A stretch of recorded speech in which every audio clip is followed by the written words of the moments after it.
बिहान जाडोमा उठेर नुहाउनु जस्तो गाह्रो चाहिँ केही छैन है साथीहरू। हेलो एभ्रिवान, गुड मर्निङ सबैजनालाई। यो चाहिँ मेरो मर्निङको ब्लग हो होइन।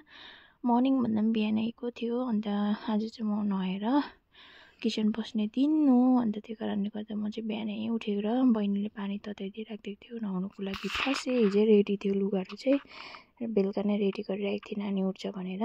म चाहिँ नुहाइधुवाइ गरिसकेर चाहिँ अन्त तातो मोजाहरू लाउँदैछु। अब किचन पस्नु आँटेको, खाना बनाउनु आँटेको हो। अन्त बहिनीले चाहिँ बेलुका नै सबै रेडी गरिदिइसकेको थियो सब्जीहरू चाहिँ। अन्त मैले चाहिँ दाल भात बसाएँ। अन्त अब सब्जी बसाउनु आँटेको, सब्जी चाहिँ म चढाएर मटर बनाउनु आँटेको हो। अन्त हाम्रो चाहिँ यस्तै हुन्छ है। अन्त म चाहिँ चोखेर चाहिँ 5 दिनमा चोखिन्छु, 5-6 दिनमा चोखिन्छु। त्यो कारणले गर्दाखेरि चाहिँ म चाहिँ चोखिने दिन चाहिँ बिहानै उठ्छु नि त, यस्तै 5-5:30 बजी उठ्छु। उठ्नु चाहिँ म यस्तै 5:30 बजी उठेको है साथीहरू। उठेर नुहाइधुवाइ गरेर चाहिँ त्यहाँदेखि अन्त किचनमा पसेको। बहिनीले चाहिँ उठ्नु बित्तिकै उसले पानीहरू तताइदिइ राखिदिएको थियो नि त। अन्त त्यही हो, जाडोमा चाहिँ नुहाउनु चाहिँ मुस्किल हुन्छ है साथीहरू।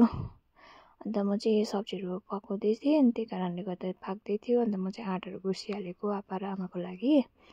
अन्त आँटा गुस्दैछु म चाहिँ होइन।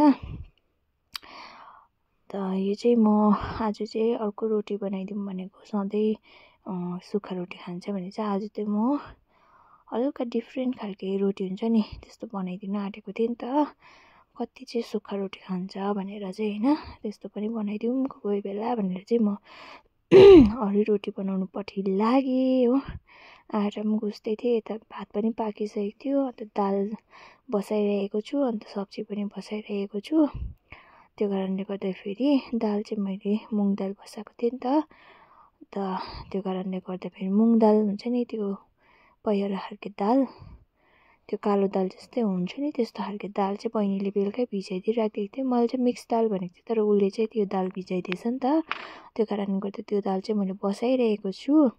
यतापट्टि चाहिँ अर्को सब्जी बसाइरहेको छु। अन्त म चाहिँ फटाफट यतापट्टि के अरे आप्पालाई रोटी पोल्नुपट्टि लागेँ। रोटी मतलब पोल्नु होइन, आँटा गुस्नुपट्टि लागेँ होइन।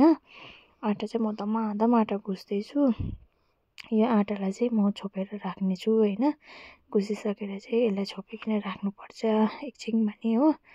अन्त मैले चाहिँ यहाँनिर जुवानो पानी रेडी गरिरहेको थिएँ। नुहाइधुवाइ गरेर चाहिँ जुवानो पानी खानु भन्नुहुन्छ नि त। अब नानीको आमाले चाहिँ नुहाइधुवाइ गरेर चाहिँ जुवानो पानी खानैपर्छ भन्नुहुन्छ नि त। त्यो कारणले गर्दा म चाहिँ जुवानो पानी खानु आँटेको छु। अन्त यहाँ चाहिँ म साग बनाउनु आँटेको छु। सागको लागि चाहिँ म प्याज काट्दैछु।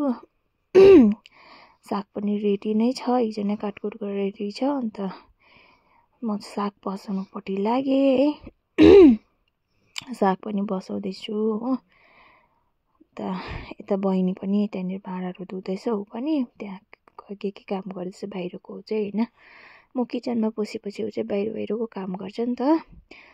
त्यो कारणले गर्दा म चाहिँ खाना पकाउनुपट्टि लाग्छु हो। अन्त दाल पनि पाकिसकेको थियो। अब यसमा चाहिँ म तड्का लाउनु बाँकी थियो। अनि तड्काको लागि चाहिँ म फटाफट प्याज र टमाटर काट्दै थिएँ हो। अन्त तड्काको लागि चाहिँ प्याज टमाटर हो, अन्त अदुवा, मेन चाहिँ अदुवा, अन्त तेजपत्ता हो। अन्त त्यो तड्काको लागि चाहिँ त्यति नै हो। तड्का पठाउनुपट्टि लागेँ म चाहिँ त्यहाँनिर सानो उयसमा चाहिँ तड्का बनाउँदैछु। यो चाहिँ सबै पाकिसकेको थियो होइन साथीहरू। अन्त मेरो छोरी चाहिँ उठेर उसलाई म पूजाहरू गराएर ल्याइसकेको थिएँ। अन्त उसले चाहिँ मलाई बाहिर जाउँ कि जाउँ पार्दै थियो। त्यही कारणले गर्दा फेरि अब चाहिँ हामी लागेको बाहिर। Thanks for watching, bye by.